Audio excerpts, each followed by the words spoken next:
ಇನ್ನು ಅವ್ರು ಹೇಳೋರು ನಮಗೂ ನಿಮಗೂ ಕೂಡ ಬಂದಿಲ್ಲ ಯಾಕೋ ಇನ್ನ ಭಗವಂತನಿಚ್ಛೆ. ಅವ್ರ ಹತ್ರ ನಂಬರ್ 1 ನಟ ಅನ್ನೋ ರೀತಿ ನಾವು ಮಾತಾಡ್ತಾ ಇರಲಿಲ್ಲ. ಸೆಟ್ಟಲ್ಲಿ ಎಷ್ಟು ಆನಂದವಾಗಿರ್ತಿದ್ದು ಅಂದ್ರೆ ಖಾಸಗಿ ಕೆಲವು ವಿಚಾರಗಳು ಹೇಳಕ್ಕೆ ಆಗೋದಿಲ್ಲ ಅಷ್ಟು ಚೆನ್ನಾಗಿ. ಆಮೇಲೆ ಅದನ್ನು ವರ್ಣನೆ ಮಾಡೋದು ಒಂದು ವಿಶಿಷ್ಟವಾಗಿತ್ತು. ಏನ್ ಸುಮಾರಾಗಿದ್ರು ಅದನ್ನ ಅದು ಹೇಗೆ ನಗುತ್ತಿರಲ್ಲ, ನಗು ಸಾಧ್ಯ ಇಲ್ಲ ನಾವು ನಗೋದಕ್ಕೆ. ಹೆಂಗೋ ತಲುಪಿದೆ ಅವರಿಗೆ. ಡಬ್ಬಿಂಗೋ ಶೂಟಿಂಗ್ ನಲ್ಲಿ ಇದ್ದವರು ಕ್ಯಾನ್ಸಲ್ ಮಾಡ್ಕೊಂಡ್ರು, ಕಾರ್ ಹಾಕೊಂಡ್ಬಂದ್ಬಿಡಿದ್ರು. ನಿಮ್ ತಾಯಿಗೆ ಹತ್ತಿದೆ ಅಂತ ಅನ್ಕೋಬೇಡಿ, ನಿಮ್ ತಾಯಿ ಹೆಸರಿನಲ್ಲಿ ನನ್ನ ತಾಯಿ ನೆನೆಸ್ಕೊಂಡು ಹತ್ತಿದ್ದೀನಲ್ಲಿ ಎಮೋಷನಲ್ ಆಗಿ ಹತ್ಬಿಟ್ರು. ಭೂಮಿ ಮೇಲೆ ಯಾರ್ಯಾರಿಗೆ ಜನ್ಮ ಕೊಟ್ಟು ಅವರೆಲ್ಲ ತಾಯಿ ಇದ್ದೀರಿ, ಅದನ್ನ ನೆನೆಸ್ಕೊಳ್ಳಿ. ಅಮ್ಮ ನೀನು ನಮಗಾಗಿ. ನನ್ನ ಜನ್ಮದಿನ 28/8/1953. ಮುಂದಿನ ತಿಂಗಳು 28ಕ್ಕೆ ನಿಮ್ಗೆ 72 ವರ್ಷ. 72ಕ್ಕೆ ಹೋಗ್ತೀನಿ. 72ಕ್ಕೆ ಅಕೇಶನ್ ಅದು. ಈ ಟೂರು ಗೀರು ಎಲ್ಲ ಮಾಡೋದು ನನಗೇ ಗೊತ್ತಿಲ್ಲದೆ ನಾನು ನನ್ನ ಹೆಂಡತಿ ನನ್ನ ಬರ್ಡೇನ 3 ದೇಶದಲ್ಲಿ ಒಂದೇ ದಿವಸ ಮಾಡ್ಕೊಂಡಿದ್ದೀವಿ. ಒಂದೇ ದಿವಸ 3 ದೇಶದಲ್ಲಿ ಹೆಂಗೆ ಬೆಂಗಳೂರು ಬೆಟ್ಟ ಆಫ್ಟರ್ ಮಿಡ್ ನೈಟ್ ಬೆಳಗಿನ ಜಾವ, ಅದು ನನ್ನ ಬರ್ಡೇ ದಿವಸ. 27 ರಾತ್ರಿ ಆದಮೇಲೆ 12 ಗಂಟೆ ಫ್ಲೈಟು 2 ಗಂಟೆಗೆ ಇಲ್ಲಿಂದ ಹೊರಟು ಲಂಡನ್ನಲ್ಲಿ ಟೈಮ್ ವ್ಯತ್ಯಾಸ. ಅಲ್ಲಿ ಬೆಳಿಗ್ಗೆ ಅವಾಗಿನ್ನ ಇಲ್ಲಿ ಬರ್ಡೇ ಏರ್ಪೋರ್ಟ್ ಹತ್ರ. ಅಲ್ಲಿ ಹೇಳಿದ್ಮೇಲೆ ಏರ್ಪೋರ್ಟ್ನಲ್ಲಿ ಬರ್ಡೇ ರೀಚ್ ಆಗಿದ್ದು ಅಮೇರಿಕನ್ ಸಾಯಂಕಾಲದ ಹೊತ್ತಿಗೆ. ಟೈಮ್ ಗ್ಯಾಪ್ ಬರೋದು ಜರ್ನಿ ಮಾಡಿ ಸೇಮ್ ಡೇ ಸಾಯಂಕಾಲ ಅಲ್ಲಿ ಅಲಾಂಗ್ ವಿತ್ ಫ್ರೆಂಡ್ಸು ಆ್ಯಂಡ್ ಅವ್ರ ಕಲಾವಿದರ ಜೊತೆ ಬರ್ಡೇ. 3 ಬರ್ಡೇಸ್ ಇನ್ 1 ಡೇ ಅಫಿಷಿಯಲ್ ಆಗಿ. 3 ದೇಶ. ಕಾರಣ ಏನಂದರೆ 10 ವರ್ಷನೋ 12 ಗಂಟೆನೋ ವ್ಯತ್ಯಾಸ ಇದೆ ಅಮೇರಿಕಾ. 6 ಗಂಟೆನೋ 4 ಗಂಟೆ ಎಷ್ಟೋ ವ್ಯತ್ಯಾಸ ಲಂಡನ್. ಸೊ ಇಲ್ಲಿ ಹತ್ತಿದ ತಕ್ಷಣ ಅದು ಉಳಿಯುತ್ತೆ ಟೈಮ್ ನನಗೆ. ಹಿಂದಕ್ಕೆ ಬಂತು ತಿರುಗಿ ಹಿಂದಕ್ಕೆ ಬಂತು ಅಲ್ಲೂ ಮಾಡ್ಕೊಂಡೆ. ನಾನು ಅಲ್ಲಿ ಬರ್ಡೇ ಮಾಡ್ಕೊಂಡಾಗ ಇಲ್ಲಿ 29 ಭಾರತದಲ್ಲಿ. ಹಾಗಾಗಿ ಅದನ್ನು 2 ಸತಿ ಬಂತು ಆ ಥರ ಕೋಇನ್ಸಿಡೆನ್ಸ್. ಯಾಕೆ ಬಂತು ಅಂದರೆ ಈ ಆಗಸ್ಟ್ 28 ಇದೆಯಲ್ಲ, ಆಗಸ್ಟು 30, 31, ಸೆಪ್ಟೆಂಬರ್ 1 ನಾರ್ಮಲಿ ಅಮೇರಿಕದಲ್ಲಿ 2 ಫಂಕ್ಷನ್ಗಳಾಗ್ತವೆ ದೊಡ್ಡವು. ಅಕ್ಕ ಸಮ್ಮೇಳನ, ಆಮೇಲೆ ಇನ್ನೊಂದು ನಾವಿಕಾ ಸಮ್ಮೇಳನ ಅಂತ ವರ್ಷ ಯಾವ್ಯಾವ ಕಾರಣಕ್ಕೂ ನನಗೆ 5-6 ಸತಿ ಅಲ್ಲಿಗೆ ಅದೇ ಟೈಮ್ಗೆ ಇನ್ವಿಟೇಷನ್ ಬಂದ್ಬಿಡೋದು. ಸೊ ನಾನು ಹೊರಡೋದೇ 25, 26, 27, 28 ಟೈಮ್ನಲ್ಲಿ ಹೊರಡಬೇಕಾಗೋದು. ಸೊ ಬರ್ಡೇ ಪೂರ್ತಿ ಎಲ್ಲ ದೇಶಗಳಲ್ಲೇ ಮಾಡ್ಕೊಂಬರ್ಕೊಂಡೆ. ಹಂಗೆ ಆಯ್ತು ಅದಲ್ಲ ಕೋಇನ್ಸಿಡೆನ್ಸ್. ನಾವು ಇದು ಹೇಳ್ತೀವಲ್ಲ, ಯಾರೋ ದೊಡ್ಡ ಬಿಸ್ನೆಸ್ ಮನ್ ಲೈಫಲ್ಲಿ ಬೆಳಿಗ್ಗೆ ಟಿಫನ್ ದುಬೈಲಿ ಟಿಫನ್ನು, ಅಮೆರಿಕದಲ್ಲಿ ಊಟ, ರಾತ್ರಿ ಇಲ್ಲೆಲ್ಲ ಇಂಡಿಯಾದಲ್ಲಿ ಡಿನ್ನರು ಅಂತ ಆ ಥರ ನಾನು ಬರ್ಡೇ ಮಾಡ್ಕೊಂಡಿದ್ದೀನಿ. ಅದು ಅಮೇರಿಕದಲ್ಲಿ ದೂರಿಗೆ ಮಾಡಿದ್ರು. ಪ್ರತಿ ಸರಿ ಫಿಕ್ಸ್ ಆಗಿರೋದು ನನಗೆಲ್ಲ ಬಹುತೇಕ ಒಂದು 7-8 ಬರ್ಡೇಗಳೆಲ್ಲ ಹೊರದೇಶದಲ್ಲೇ ನಾನು ಹೋಗೋದೇ ಆ ಪೀರಿಯಡ್ನಲ್ಲಿ ತಾನೆ ಆ ಕಾರ್ಯಕ್ರಮದಲ್ಲಿ. ಅದೊಂದು ಕೋಇನ್ಸಿಡೆನ್ಸ್ ನಿಮ್ಗೆ ಹೇಳಬೇಕು ಅನ್ಕೊಂಡೆ. ಯಾಂತದ ಒಂದು ಕೆಲಸ ಸಿಕ್ತು ಮದುವೆ ಮಾಡೋಣ ಅಂತ ಅಂದ್ರೆ ಈ ಶೂನ್ಯ ಮಾಸ ಅಡ್ಡ ಬಂದ್ಬಿಡ್ತು. ನಿನಗೆ ಆಶ್ಚರ್ಯ ಆಯ್ತು. ನಾನು MLA ಆದೆ 85. ಸೊ ಖುಷಿ ಅವಾಗ 80 ಆಗಿದ್ದು. ಯಾವಾಗ ಗೆಲ್ತೀನಿ ಅಂದ್ಕೊಂಡ್ರೆಲ್ಲ ಗೆದ್ದು ಬಿಟ್ಟೆ ಆಯಿತು. 89ರಲ್ಲಿ ಮತ್ತೆ ಚುನಾವಣೆ ಆಗೋಯ್ತು. ಅಸೆಂಬ್ಲಿ ಮತ್ತು ಪಾರ್ಲಿಮೆಂಟ್ 2 ಒಟ್ಟಿಗೆ ಬಂತು. ಡಿಸಾಲ್ವ್ ಆಯ್ತು ನಮ್ಮದು ಸರ್ಕಾರ, ಪಾರ್ಲಿಮೆಂಟು ಚುನಾವಣೆ ಬಂತು. ಆವಾಗ ಪಾರ್ಲಿಮೆಂಟ್ ತೂತ್ಕೊಂಡು ನನ್ನನ್ನು ಗೌರಿಬಿದನೂರಲ್ಲಿ ಮತ್ತೆ ನಿಂತು ಗೆದ್ದು ಬಿಡ್ತಿದ್ದೆ MLA ಒಪಿನಿಯನ್ ಚೆನ್ನಾಗಿತ್ತು. ರಾಮಕೃಷ್ಣ ಹೆಗ್ಡೆ ಅವರು ಮುಖ್ಯಮಂತ್ರಿ ಆಗ್ತಾರೆ ಅನ್ನೋ ಒಂದು ಗುಮಾನಿ ಇದ್ದಿದ್ದರಿಂದ ರಾಮಕೃಷ್ಣ ಹೆಗ್ಡೆ ಅವರೇ ನಿಲ್ಲೋ ಪರಿಸ್ಥಿತಿ ಬಂತು. ಚುನಾವಣೆಗೆ ಪ್ರೈಮ್ ಮಿನಿಸ್ಟರ್ ಆಗ್ತಾರೆ ಅಂತ ಒಂದು ಸುದ್ದಿ ಆಯ್ತವ. ಆಗ ಅವ್ರಿಗೆ ಬೇಕಾದಂಥ ನಮ್ಮಂಥವ್ರನ್ನೆಲ್ಲ ಅವನಂತನಾಗೆ ಉಡುಪಿಲಿ, ನನಗೆ ಚಿಕ್ಕಬಳ್ಳಾಪುರದಲ್ಲಿ, BGR ಸಿಂಧಿಯಾಗೆ ಕನಕಪುರದಲ್ಲಿ, ಪ್ರಕಾಶ್ಗೆ ಆ ಕಡೆಯಲ್ಲೋ, ಈಗೆಲ್ಲ ದೊಡ್ಡ ದಿಗ್ಗಜರು ಮಂತ್ರಿಗಳನ್ನೆಲ್ಲ ಕೊಟ್ಬಿಟ್ರು ಟಿಕೆಟ್ಗಳು MP ಗೆ. ಅಲ್ಲಿ ಹೋಗದೆ ಇದ್ರೆ ನಾನು MLA ಆಗ್ಬಿಟ್ಟಿರ್ತಿದ್ದೆ, ಇಲ್ಲೇ ನಿಂತಿದ್ದೆ. ಯಾಕೆಂದರೆ MP ಎಲೆಕ್ಷನ್ನಲ್ಲಿ ನನಗೆ ಹೆಚ್ಚಿಗೆ ಓಟ್ ಬಿದ್ದಿದೆ MLAನಲ್ಲಿ. ಯಾರೋ ಗೆದ್ದರು, ನಾನು ಗೆಲ್ಲಲಿಲ್ಲ. ಯಾಕಾಯ್ತು ಅಂದರೆ ದೇವೇಗೌಡರಿಗೂ ಮತ್ತು ಹೆಗ್ಡೆವ್ರಿಗೂ ಲಿಫ್ಟ್ ಬಂತಲ್ಲ, ಲಿಫ್ಟು. ಆ ಲಿಫ್ಟ್ ಬಂದಾಗ ಅವ್ರು ಕ್ಯಾಂಡಿಡೇಟ್ ಹಾಕ್ಬಿಟ್ರು ಹೊಸದಾಗಿ, JDS ಅಂತ, ಏನೋ ಅಂದ್ಬಿಟ್ಟು. ಅಂದರೆ ನಮ್ಮ ಪಾರ್ಟಿಯವರೇ ಭಿನ್ನ ಆಗಿ ನಿಂತ್ಕೊಂಡು 28ಕ್ಕೂ ಹಾಕ್ಬಿಟ್ರು. ಹಾಗೇನಾಯ್ತು, 28ಕ್ಕೆ 27 ಕಡೆನೂ ಸೋತ್ಬಿಟ್ಟು. ಬಿಕಾಸ್ ಅವ್ರು ಓಟ್ ತೊಗೊಂಬಿಟ್ರು. ನಮ್ಮ ಕಡೆ 97,000 ಓಟ್ ತೊಗೊಂಡ್ರು. ಅನಂತನಾಗ್ 25,000 ಸೋತಿದ್ದು. ಅಲ್ಲಿ ಅವನು ಎಲ್ಲರೂ ಸೋತರು, ಹೆಗ್ಡೆನೂ ಸೋತರು. ಸಿದ್ದು ನ್ಯಾಮಗೌಡ ಅಂತ ಒಬ್ಬ ಜಮಖಂಡಿ ಅದು ಆ ವ್ಯಕ್ತಿ ಫಸ್ಟ್ ಟೈಮ್ ನಿಂತಿರೋದು, ಚೀಫ್ ಮಿನಿಸ್ಟ್ರೇ ಸೋತ್ಬಿಟ್ರು ಅಲ್ಲಿ. ಸೊ ಹಾಗಾಗಿ ನನ್ನ ಹೆಂಡ್ತಿಗೆ ಏನಾಗಿತ್ತು, ಇದಕ್ಕೆ ಟಿಕೆಟ್ ಕೊಟ್ಟ ತಕ್ಷಣ ಆಕೆಗೆ ದುಃಖ, ಎಲ್ರಿಗೂ ಸಂತೋಷ. ಆದರೆ ಮದುವೆಯಾಗಿ ಮಗುವಾಗಿದೆ. ಇವನು ಬೆಂಗಳೂರಲ್ಲಿ ಇದ್ದಾಗಲೇ ಸಿಗ್ತಾಯಿಲ್ಲ ನನ್ನ ಕೈಗೆ, ಮಾತಾಡ್ಸೋಕ್ಕೂ ಆಗ್ತಿಲ್ಲ. ಹಂಗೆ ಡೆಲ್ಲಿಗೆ ಹೋಗಿ ಕೂತ್ಕೊಂಡ್ಬಿಟ್ರೆ MP ಆಗಿಬಿಟ್ಟು ಅಂತ ಆಕೆಗೆ ಬೇಕಿಲ್ಲ ಅಂತ ಸಿನಿಮಾಗಿನ ಮಾಡ್ಕೊಂಡಿರಲಿ. ಸೊ ನಾವು ಈ ಕಡೆಯಿಂದ ದೇವ್ರ ಪ್ರಾರ್ಥನೆ ಏನಂತ ಗೆಲ್ಲಿಸ್ಬೇಕು ಅಂತ ಕಾನ್ಕನ್ಸ್ತೀವಿ. ಆಯಮ್ಮ ಎಲ್ಲ ಕಡೆ ಸೋಲ್ಲಿ ನಮ್ಮ ಯಜಮಾನ್ರು ಎಲ್ಲ ಕೇಳಿದಿರ ಇದನ್ನ ಕೇಳಿ ಅವರೇ ಕೇಳ್ತಾರೆ. 89ರಲ್ಲಿ. ಸೊ ಕೊನೆಗೆ ನಮ್ಮ ತಾಯಿಗೆ ದುಃಖ ಆಯಿತು. ನಮ್ಮ ಶ್ರೀಮತಿಗೆ ತುಂಬ ಸಂತೋಷ ಆಯಿತು. ನಾನು ಎರಡಾದರೂ ಪರವಾಗಿಲ್ಲ ಅಂತ ಸುಮ್ಮನೆ ಕೂತಿದ್ದು, ಸೋತರು ಒಂದು ಗೆದ್ದರು ಒಂದು ನಮಗೇನಾಗಬೇಕಾಗಿದೆ ಅಂದ್ಕೊಂಡಿದ್ದೆ. ಇದು ಒಂದು ರೀತಿಯ ಕೌಟುಂಬಿಕದಲ್ಲಿ ವಿಪರ್ಯಾಸ ಅಂತೀವಲ್ಲ. ತಾಯಿಗೆ ಅಂದರೆ ಅದೆಲ್ಲ ಗೊತ್ತಿಲ್ಲ, ಇಷ್ಟು ಸಂಕಟ ಏನೋ ದೊಡ್ಡದು ಇನ್ನೂ ಒಂದು ಹೋಗ್ತಿದ್ದಾನೆ ಹೋಗಲಿ ಬಿಡು ಅಂತ. ಈ ಹುಡುಗೆ ನನ್ನ ಕೈಗೆ ಸಿಗ್ತಾಯಿಲ್ಲ, ಸಿನಿಮಾದಿಂದಲೇ ಕೈಗೆ ಸಿಗಲ್ಲ, MLA ಆಗಿ ಕೈಗೆ ಸಿಗ್ತಾಯಿಲ್ಲ. 5 ವರ್ಷ ನೋಡಿರಲಿಲ್ಲ MLA ಆಗಿ. ನನಗೆ ಯಾಕೆ ಬೇಕು ಅಂತಂದರೆ ಆಕೆಗೆ ಭಾಳ ಆನಂದ, ಔತಣತೆ ಅಷ್ಟು. ಆಮೇಲೆ ಫೋಟೋಗೆ ಕ್ಯಾಲೆಂಡರ್ಗೆ ಅಂತ ಗೋಡೆನೆಲ್ಲ ತೂತ್ ಮಾಡ್ಬಿಟ್ಟು ಮಳೆ ಹೊಡೆದ್ಬಿಟ್ರೆ ನಾನದೆಲ್ಲ ಒಪ್ಪೋದಿಲ್ಲ. ಗೋಡೆಗೆ ಮಳೆ ಹೊಡಿದೆ ನಿಮ್ ತಲೆಗ ಹೊಡಿತಾರೆ. 5 ವರ್ಷ ನೀವು MLA ಆಗಿದ್ದಾಗ ತುಂಬ ಬ್ಯುಸಿ ನೀವು. ಪಿಕ್ಚರು ಜೊತೆಗೆ ಶೂಟಿಂಗ್ ಬಿಟ್ಟಿಲ್ಲ ನೀವು. ಶೂಟಿಂಗು ಪಿಕ್ಚರು ಎರಡು ಅಲ್ಲ, ಶೂಟಿಂಗು 10 ದಿವಸ 15 ದಿವಸ ಹಿಂಗೆ ಕೊಡ್ತಿದ್ದೆ ನನ್ನ ಡೇಟ್ಸ್. ಅಂದರೆ ಪಿಕ್ಚರ್ಗೆ ಒಂದು 10 ದಿವಸ, 10 ಕಾನ್ಸ್ಟಿಟ್ಯೂನ್ಸಿಗೆ ಒಂದು 10 ದಿವಸ, ಮನೆಗೆ ಒಂದು 5 ದಿವಸ, ನಾಟಕ ಕೊಡ್ಬೇಕಲ್ಲ, ತಿರ್ಗಾ ಸೀರಿಯಲ್ ಮಾಡ್ಬೇಕು. ನಾನು ಕೆರ್ಕೊಳ್ಳೋಕೆ ಪುರ್ಸಾಯ್ತಿಲ್ಲ ಸರ್. ಬೆಳಗ್ಗೆ ಫ್ಲೈಟ್ ಹತ್ಕೊಂಡು ಮದ್ರಾಸಿಂದ ಬಂದು ರಾತ್ರಿ ಇಲ್ಲಿ ಕ್ಷೇತ್ರದ ಕೆಲಸ ಇದೆಲ್ಲ ಮಾಡಿ ತಿರ್ಗಾ ರಾತ್ರಿ ಫ್ಲೈಟ್ ಹತ್ಕೊಂಡು ಹೋಗಿ ನೈಟ್ ಶೂಟಿಂಗ್ ಅಲ್ಲಿ ಕೊಡ್ತಿದ್ದೆ ಡೇಟ್ನ. ಮದ್ರಾಸ್ನಲ್ಲೇ ನಮ್ಗೆ ಹೆಚ್ಚಿಗೆ ನಡೀತಿದ್ದೆ ಅವಾಗ. ಫ್ಲೈಟ್ ಅಂತ ನನಗೊಂಥರ ಇದು ಇದ್ದಂಗಿತ್ತು, ಅಡುಗೆ ಮನೆಯೂ ಬಚ್ಚಲ ಮನೆ ಇದ್ದಂಗಿತ್ತು ಮದ್ರಾಸ್ಗೆ.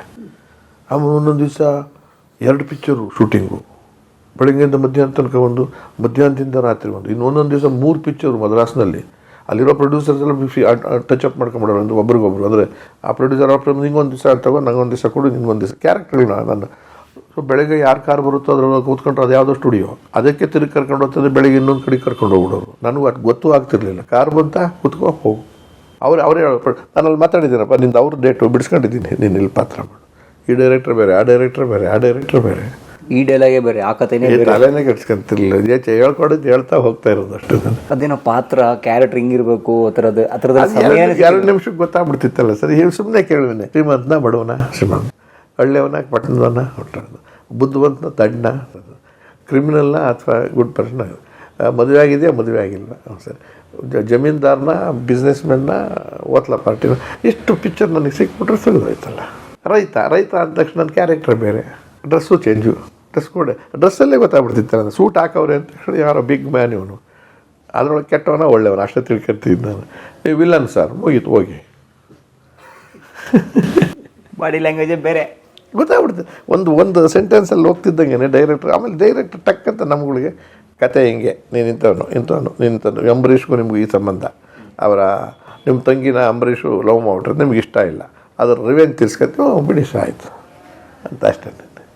ಲ್ಯಾಂಗ್ವೇಜು ಅವನು ದೊಡ್ಡ ಬಿಸ್ನೆಸ್ ಮೆನ್, ಸೊಫಿಸ್ಟಿಕೇಟೆಡ್ ಲ್ಯಾಂಗ್ವೇಜು ಎಲ್ಲ ಅವನ ಪೂರ. ಇವನು ಜಮೀನ್ದಾರ, ಅದೊಳ್ಳಿ ಕಡೆದು, ಈ ಕಡೆಲ್ಲ ಓದಿರಲ್ಲ ಸರಿ, ಇರ್ಲಿಂಗ ಏನು ಭಾಷೆ ಹಾಗೆ ಗ್ಲಾಸ್. ಆಮೇಲೆ ಕಾರಲ್ಲಿ ಹೋಗ್ಬೇಕು ಏನು ಕೆಲಸ ಸರ್? ಪಾತ್ರ ಇದ್ದ ಕಂಡುಬಿಟ್ಟ ತಕ್ಷಣ ಯಾರೋ ಕಾಣೋರು ಆ ಥರದವ್ರೊಬ್ಬರು ಅಲ್ಲಿ. ಅವನದೇನೋ ಗೆಸ್ಚರ್ ನೋಡ್ಕೊಳ್ಳೋದು, ತಗೊಂಡೋಗಿ ತುರ್ಕೋದಲ್ಲಿ ಅವನೇನೋ ಹಿಂಗೆ ಟವಲ್ ಕೊಡೋದು, ಹಿಂಗೇನೋ ಅನ್ಕೊಳ್ಳೋದು, ಹಿಂಗೆ ಅನ್ನೋದು ಮಾಡ್ತಿರ್ತೀನಿ. ಅದನ್ನು ತುಂಬಿಡೋದು, ಯಾರೋ ಅಲ್ಲೇ ನೋಡ್ತಿರ್ತೀನಿ. ಇದಕ್ಕೆ ಯಾಕೆ ಅಪ್ಲೈ ಮಾಡ್ಕೊಬಂದು ನಾನು ಮಾತು ಇದನ್ನು ಮಾಡ್ತಾ ಇದ್ದಾಗ ಆಡಿಯನ್ಸಿಗೆ ಫಿಕ್ಸ್ ಆಗೋಯ್ತದು ಕ್ಯಾರೆಕ್ಟರೈಸೇಷನ್. ಅಯ್ಯೋ ನೀವು ಮಾಡ್ಕೊಂಡಲ್ಲ, ಅದು ಏನೋ ಯೋಚನೆ ಮಾಡ್ಬೇಕಾರೆ ಇಡೀ ಪಿಕ್ಚರ್ನಲ್ಲಿ ನನ್ನ ಕ್ಯಾರೆಕ್ಟರ್ ಹಾಕೊಂಬಿಟ್ಟೆ ಅಂತ ಹೇಳಿ ಆಡಿಯನ್ಸ್ ಇಡೋಣ ನನ್ನಾದ್ರೆ ಏನೋ ಯೋಚನೆ ಮಾಡ್ತಾವನೆ, ಸ್ಕೀಮ್ ಆಗ್ತಾವನೆ ಅಂತ ಅಂದ್ಬಿಟ್ಟು ದೀಸ್ ಆರ್ ಆಲ್ ಅಬ್ಸರ್ವೇಷನ್ ಮಾಡಿದೆ ಸರ್. ಬೇರೆ ಯಾರಿಗೂ ಗೊತ್ತಾಗಬಾರ್ದು ಅಂತ ಮಾಡಿ ಮೇಲೆ ಬಟ್ಟೆ ಹೋಗಿದ್ರೆ ಇವ್ರನ್ನ ಯಾಕೆ ಇಲ್ಲಿ ಕರ್ಕೊಂಡು ಬಂದೆ? ಸುಮಾರು ಹಿಂಗೆ ಸಕ್ಸಸ್ ಆಗಿ ಎಷ್ಟೋ ವರ್ಷಗಳಾದ್ಮೇಲೆ ರಾಜ್ಕುಮಾರ್ ಅವ್ರ ಕಂಪ್ನಿಲಿ ನಮಗೆ ಅವಕಾಶ ಸಿಕ್ಕಿದ್ದು. ಅಷ್ಟೊತ್ತಿಗಾಲೆ 100 ಚಿತ್ರನೇ ಆಗೋಗಿರ್ಬೋದು ನಾವು. ಯಾವುದೋ ಒಂದು ಜ್ವಾಲಾಮುಖಿ ಅಂತಲೂ ಏನೋ ಒಂದು ಪಿಕ್ಚರ್ ಅಂತ ಕಾಣಿಸುತ್ತೆ, ಅದರಲ್ಲೂ ಮೇಯ್ನ್ ವಿಲ್ಲನ್. ಜೀವನದಲ್ಲಿ ಎಷ್ಟೆಷ್ಟೋ ದೊಡ್ಡದಾಗಿ ಬಾಳಬೇಕು ಅಂತ ಕನಸು ಕಾಣ್ತೀವಿ, ಆದ್ರೆ ನಮ್ಮಂತವ್ರ ಹೊಟ್ಟೆಯಲ್ಲಿ ಇಂಥ ಮಕ್ಕಳು ಹುಟ್ಟುಬಿಡ್ತಾವೆ. ಅವ್ರ ಜೊತೆ ಅಸೋಸಿಯೇಟ್ ಕಲಾವಿದನಾಗಿ ಇದರಲ್ಲಿ ಕಲಾವಿದರ ಸಂಘದಲ್ಲಿ ಕೆಲಸ ಮಾಡಿದ್ದೆ. ಪಾತ್ರ ಅವರು ಕೊಡೋಕ್ಕಾಗಿರಲಿಲ್ಲ, ನಾವು ಒಟ್ಟಿಸ್ಕೊಂಡು ಏನು ಹೋಗಿರಲಿಲ್ಲ, ಇಲ್ಲೇ ಬ್ಯುಸಿ ಇದ್ವಲ್ಲ. ಅದಕ್ಕೇನು ವಿಶೇಷ ಕಾರಣನೂ ಇಲ್ಲ, ಕಾರಣ ಇಲ್ಲ. ಅವರೇನು ಹಾಕೋಬಾರ್ದು ಅಂತ ಇಲ್ಲ, ನಾವು ಬೆಗ್ಗಿಂಗೂ ಇಲ್ಲ. ಒಂಥರ ಅವರು ಇದಕ್ಕೆ ಹೋಗೋದು, ಬಕೋಡಿ ಅಮ್ಮ ಗಿಡಿ ಅಮ್ಮ ಎಲ್ಲ ಸಿಕ್ಕಿದಾಗ ಇನ್ನು ಅವರೇ ಹೇಳೋರು, ನಮಗೂ ನಿಮಗೂ ಕೂಡ ಬಂದಿಲ್ಲ ಯಾಕೋ ಇನ್ನ ಅಂತ ಪಾರ್ವತಮ್ಮನವ್ರು ಹೇಳೋರು. ಮತ್ತು ರಾಜ್ಕುಮಾರ್ ಸಿಕ್ತಾಗ ಭಗವಂತನಿಚ್ಛೆ ಅಂತ ಏನೋ ಇದನ್ನು ಹೇಳಿ ಅದು ಮಾಡ್ಕೊಂಡು ಹೋಗೋದು. ಆಮೇಲೆ ನಾವು ಸಿಕ್ಕಾಪಟ್ಟೆ ಬಿಸಿದಿಂದ ಅವ್ರು ಕೊಡದೇ ಇರೋದೇ ಒಳ್ಳೇದು ಅಂದ್ಕೊಂಡು ನಾವು ಸುಮ್ಮನೆ ದೊಡ್ಡ ಡೇಟ್ಸ್ಗಳವ್ರಿಗೆ ಪಾಪ ಅಡ್ಜಸ್ಟ್ ಮಾಡೋಕ್ಕಾಗದಿರ ಆಮೇಲೆ ಕತಿ ಆಗುತ್ತೆ ಹಿಂಗೆ ಅಷ್ಟು. ಆಮೇಲೆ ಏನು ತೊಂದರೆ ಇಲ್ಲ ಬಿಡಿ ಏನಂತೆ ಅಂತ ಅಂದ್ಬಿಟ್ಟು ಅಷ್ಟೇ. ಬಟ್ ರಾಜ್ಕುಮಾರ್ ಹತ್ರ ಆಗೋಗಿದ್ರು ಅಷ್ಟೊತ್ತು ಕಾಲೇ. ನಿಮ್ಮ ನಾಟಕಕ್ಕೆ ಬಂದ್ಬಿಟ್ಟಿದ್ರು. ನಾಟಕಕ್ಕೆ ಬಂದಿದ್ರು, ಊಟ ಕೂತ್ಕೊಂಡು ಕಲಾವಿದರ ಸಂಘದಲ್ಲಿದ್ದಾಗ ಅವ್ರ ಮನೇಲಿ ಊಟ ಹಾಕೋರು, ಅಲ್ಲೇ ಕೂತ್ಕೊಂಡು ಊಟ ಮಾಡ್ಕೊಂಡು ಇದು ಮಾಡ್ಕೊಂಡು ಆಟೆ ಹೊಡಿತಿದ್ದು. ಅವ್ರಿಗೂ ಯಾಕೆ ಅನಿಸ್ಲಿಲ್ವೋ ನಮಗೂ ಯಾಕೆ ಅನಿಸ್ಲಿಲ್ವೋ ಗೊತ್ತಿಲ್ಲ. ಹಿಂಗೆ ಯಾವುದೋ ಒಂದಲ್ಲಿ ಸಿಕ್ಕೋಯ್ತು, ಅದು ಮೇನ್ ರೋಲ್ ಮಾಡಬೇಕು ಅಂತ ಅವ್ರ ಡಿಸ್ಕಷನಲ್ಲಿ ಬಂದು ಕೊಟ್ಟರು. ಅಷ್ಟೊತ್ತಿಗೆ ಭಾಳ ನಿಕಟವಾದ ಸಂಬಂಧ ಆಯಿತು. ಅಭಿನಯದಲ್ಲಿ ಹಂಚ್ಕೊಂತಿದ್ದೋ ವಿಚಾರಗಳನ್ನು. ಸರಳವಾದ ಜೀವಿ. ಅವ್ರ ಹತ್ರ ದೊಡ್ಡ ನಟ, ನಂಬರ್ 1 ನಟ ಅನ್ನೋ ರೀತಿ ನಾವು ಮಾತಾಡ್ತಾ ಇರಲಿಲ್ಲ. ನಮ್ಮ ಮನೆ ಅಣ್ಣ ತಮ್ಮದನ್ನ ರೇಗಿಸ್ದಂಗೆ ರೇಗಿಸ್ಕೊಂಡು ಕೂತ್ಕೊಂಡಲ್ಲಿ ಅವ್ರಿಗೂ ರೇಗಿಸ್ಕೊಂಡು, ಅವರು ನಮ್ಮನ್ನು ರೇಗಿಸ್ಕೊಂಡು ಸೆಟ್ಟಲ್ಲಿ ಎಷ್ಟು ಆನಂದವಾಗಿರ್ತಿದ್ದೋ ಅಂದರೆ ಅದು ಖಾಸಗಿ ಕೆಲವು ವಿಚಾರಗಳು ಹೇಳೋಕ್ಕೆ ಆಗೋದಿಲ್ಲ, ಅಷ್ಟು ಚೆನ್ನಾಗಿ ನಾವು ಅವರು ಇರ್ತಿದ್ದೋ. ಅವರು ಹಂಗೆ ರೇಗಿಸೋರು, ನಮಗೆ ಪ್ರೀತಿಸೋರು. ಯಾರು ಒಳ್ಳೆ ನಟರು ಚೆನ್ನಾಗಿ ಮಾಡ್ತಾರೆ ಪೋಷಕ ನಟರು ಅಂದರೆ ಅವ್ರಿಗೆ ಆಪ್ಯಾಯಮಾನವಾದ ಪ್ರೀತಿ, ವಿಶೇಷವಾಗಿ ತಗೊಂಡು ಊಟಕ್ಕೆ ಕರೆಸಿ ಹಾಕಿ ಆಮೇಲೆ ಅದನ್ನು ವರ್ಣನೆ ಮಾಡೋದು ಒಂದು ವಿಶಿಷ್ಟವಾಗಿತ್ತು. ಏನು ಸುಮಾರಾಗಿದ್ರು ಅದನ್ನು ಅದು ಹೇಗೆ ಅದು ನೀವು ಹಾಗೆ ಒಂದು ನಗ್ತಿರಲ್ಲ, ಆ ನಗು ಸಾಧ್ಯ ಇಲ್ಲ ನಾವು ನಗೋದಕ್ಕೆ. ನಾನು ಇರೋದ್ರ ನಗೋಕ್ಕಾಗೋದಿಲ್ಲ. ಅದೇ ಒಂದು ಆಮೇಲೆ ಅದು ಜನಕ್ಕೆ ಭಾಳ ಇಡ್ಸುತ್ತೆ. ಒಂದು ಸರಿ ನಗಿ ನೋಡೋಣ ಅಂತ ಹಿಂಗೆಲ್ಲ ಕೇಳಿ ಕುತ್ಕೊಂಡ್ರಿ ಒಟ್ಟಿಗೆ. ಈಗ ನಮ್ಗೆ ಅವಾಗ ಸಿನಿಮಾದಲ್ಲಿ ಹೆಂಗಿದ್ರೆ ಒಟ್ಟಿಗೆ ಸಿನಿಮಾ ಶೂಟಿಂಗ್ನಲ್ಲಿ ಇರ್ತಿದ್ದೋ ಸ್ಟುಡಿಯೋಗಳಲ್ಲಿ. ಡಬ್ಬಿಂಗ್ ಮಾಡ್ಬೇಕಾದ್ರೆ 4 ದಿವಸ 5 ದಿವಸ ಆಗೋದು ಲೂಪಲ್ಲಿ ಮಾಡ್ತಿದ್ದು ನಾವು. ಅಂದರೆ ಎಲ್ಲರೂ ಆರ್ಟಿಸ್ಟ್ ಇರಲೇಬೇಕು. ಒಬ್ಬೊಬ್ಬನೇ ಇವತ್ತಿನ ಥರ ಒಬ್ಬೊಬ್ಬನೇ ಮಾಡೋಂಗಿರಲಿಲ್ಲ ಅದು. ಇಲ್ಲ, ನಮ್ಮ ಸೀನ್ನಲ್ಲಿ 4 ಜನ ಇದ್ದೀವಿ, ರಾಜ್ಕುಮಾರು, ನಾನು, ವಜ್ರಮುನಿ, ಅಶ್ವತ್ತು, 4 ಜನ ಇರಬೇಕಲ್ಲಿ. ಅವ್ನು ಮಾತಾಡಿದ್ಮೇಲೆ ನಾನು ನಾಟಕದಂಗೆ 1 by 1 ಸೀನ್ ಆರ್ಡ್ರು ತಪ್ಪಾಯ್ತಾ ತಿರ್ಗಾ ವಾಪಸ್ ತಪ್ಪದ್ರು ಅಂದರೆ ಹಂಗೆ ನಮ್ಮ ಕ್ವಾಲಿಟಿ. ಆಮೇಲೆ ಅವರು ಇನ್ನೊಂದು ಹೇಳ್ತಿದ್ರು ರಾಜ್ಕುಮಾರ್ ಏನಂದರೆ, ಹಾಗೆ ಮಾಡಿದಾಗ ಪೈಪೋಟಿ ಚೆನ್ನಾಗಿರುತ್ತೆ ನೋಡೋಕ್ಕೆ ಸ್ಕ್ರೀನ್ ಮೇಲೆ. ನೀನೇನೋ ನಕ್ಬಿಟ್ಟಿರ್ತೀಯ, ನಾನೇನೋ ನಕ್ಬಿಡ್ತೀನಿ, ಸಿಂಕ್ ಆಗದೆ ಇದ್ದರೆ. ಈಗ ನಾನು ಅಂದಿರ್ತೀನಿ, ಓಹೋ ಅಂತ ಅವ್ರು ಕೊಡ್ಬೇಕಾಗಿ ಬಂದಿರ್ತಾರೆ. ಅದು ಗೊತ್ತೇ ಆಗಲ್ವಲ್ಲ ಅವರಿಗೆ ನಾನು ನಕ್ಕಿರೋದೇನು ಅಂತ ಗೊತ್ತಾದರೆ. ಇಲ್ಲ ಅದು ಹಾಕಿಸ್ಕೊಂಡು ನೋಡಬೇಕು. ಹಿಂಗೆ ಅದೊಂದು ಮೆಥಡ್ ಬಿಡಿ, ಈಗಿನ ಮೆಥಡ್ ಅಲ್ಲ ಅದು, ಬಟ್ ಬೆಸ್ಟ್ ಮೆಥಡ್ ಅದು, ಸ್ವಲ್ಪ ಸ್ಟ್ರೈನ್ ಆದರೂ ಕೂಡ. ಹಾಗಾಗಿ ಪಿಕ್ಚರ್ ಮಾಡ್ತಿದ್ದೋ, ಭಾಳ ಕ್ಲೋಸ್ ಆಗಿದ್ದೋ. ಜೈಲಿನಿಂದ ತಪ್ಪಿಸ್ಕೊಂಡ್ರು ಕಾಳಿಪ್ರಸಾದ್ ನೇರವಾಗಿ ಅಲ್ಲಿಗೆ ಬರ್ತಾನೆ. 91ರಲ್ಲಿ ತುಂಬ ಸೀರಿಯಸ್ ಆಯ್ತು. ನಮ್ಮ ಅಷ್ಟೊಳಗಾರ 2-3 ಸತಿ ಆಸ್ಪತ್ರೆಗೆ ಬಂದರು. Acute sugar patient Thimmamma, railway parallel road, Malleshwara, ಅದೇ ಇದು ಶಿವಾನಂದ ಸ್ಟೋರ್ಸ್ ಹತ್ರ, ಅಲ್ಲಿ ಮನೆ ಮಾಡ್ಕೊಂಡಿದ್ದೆ. ಸರಿ, ಯಾವುದೋ ಒಂದು ಫೈನ್ ಡೇ ನಾನು ಭಾಳ ಬ್ಯುಸಿಯಾಗಿದ್ದೀನಿ, ನಾನು ಸ್ವಲ್ಪ ಆಸ್ಪತ್ರೆಗೆ ಸೇರಿಸಿ ಉಳಿಯೋದಕ್ಕೆ ಸಾಧ್ಯ ಇಲ್ಲ ಅನ್ನೋ ಸ್ಥಿತಿ ಬಂದು, ಎಷ್ಟು ಸಾಧ್ಯವೋ ಅಷ್ಟು ನಾನು ಉಳಿಸ್ಕೊಳ್ಳೋದಕ್ಕೆ ಭಾಳ ಪ್ರಯತ್ನ ಪಟ್ಟಂಥ ವ್ಯಕ್ತಿ. ದುಡ್ಡಿತ್ತಲ್ಲ ನನಗೆ, ಸಿನಿಮಾ ಎಲ್ಲರಿಗಿಂತ ನನಗೆ ಅನುಕೂಲವಾಗಿ ಖರ್ಚು ಮಾಡೋದು. ಅಲ್ಲೇ ಮಲ್ಲಿಗೆ ನರ್ಸಿಂಗ್ ಹೋಮ್ ಅಂತಲ್ಲಿ ಯಾವುದೋ ಒಂದಿತ್ತು, ಅಲ್ಲೇ ಮಾಡಿಸಿ ಮಾಡಿದೆ. ಅಂತಿಮವಾಗಿ ದೈವಾಧೀನರಾದರು. ಯಾವತ್ತು 91 ಬಹುತೇಕ ತಿಂಗಳು ಮರ್ತಿದ್ದೀನಿ ನಾನು. ಅದನ್ನು ವೈಭವೀಕರಿಸಿ ಹೇಳ್ಕೊಳ್ಳೋದು ಬೇಡ, ಸಂಬಂಧಿಕರಿಗೆ ಮಾತ್ರ ಹೇಳೋಣ.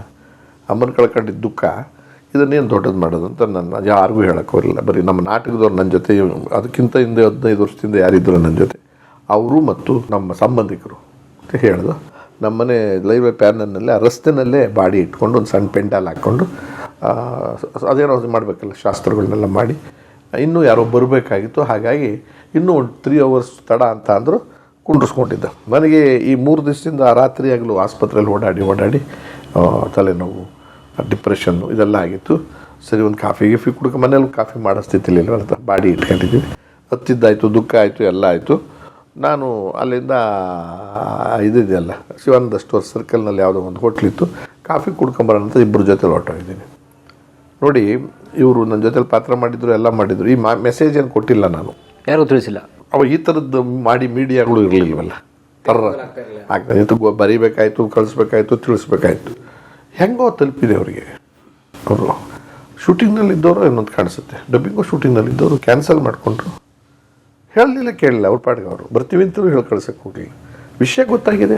ತಾಯಿ ಸಿಗ್ತಿದ್ದಾರೆ, ಮುಖ್ಯಮಂತ್ರಿ ಚಂದ್ರ ಅವ್ರ ತಾಯಿ ತುಂಬ ಉಳಿಸ್ಕೊಳ್ಳೋಕೆ ಪ್ರಯತ್ನ ಪಟ್ಟ, ಆಗಲಿಲ್ಲ, ಹಿಂಗಾಗಿದೆ ಅಂತ ಇನ್ನೂ ಸುದ್ದಿ ಬಂಟಿದ್ರಲ್ಲ. ಕಾರ್ ಹಾಕೊಂಬಂದ್ಬಿಟ್ಟಿದ್ರು. ನಾನು ಅವಾಗ ಹೋಟ್ಲ್ ಕಾಫಿ ಕುಡಿಯೋಕೆ ಹೋಗ್ಬಿಟ್ಟಿದ್ದೀನಿ. ಅಂದರೆ ಇನ್ನೂ ಅಂದರೆ ಬೆಳಗ್ಗೆಯಿಂದ ನೆನ್ನೆ ರಾತ್ರಿ ಆಗಿರೋದೆಲ್ಲ ಎಲ್ಲ ಹತ್ತು ಕರೆದು ಆಗೋಗಿದೆ. ವಯಸ್ಸು 62 ವರ್ಷ ನಾನು ಆ ಟೈಮ್ನಲ್ಲಿ.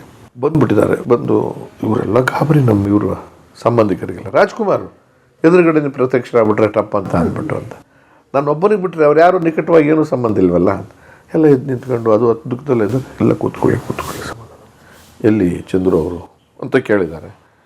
ಈಗೆಲ್ಲ ಸ್ವಲ್ಪ ಹೊತ್ತು ಆಚೆ ಹೋಗಿ ಬರ್ತೀನಿ, ಇನ್ನೂ ಬಾಡಿ ತೊಗೊಂಡೋಗೋದು ಇನ್ನೂ 2 hours ಆಗುತ್ತೆ, ಯಾರೋ ಬರಬೇಕು, ಕಾಯ್ತಾ ಇದ್ವಿ ಸಂಬಂಧಿಕರು ಅಂತ ಯಾರೋ ಹೇಳಿದ್ದಾರೆ. ನಿಂತ್ಕೊಂಡು ಸ್ವಲ್ಪ ಬಾಡಿ ನೋಡಿದ್ದಾರೆ.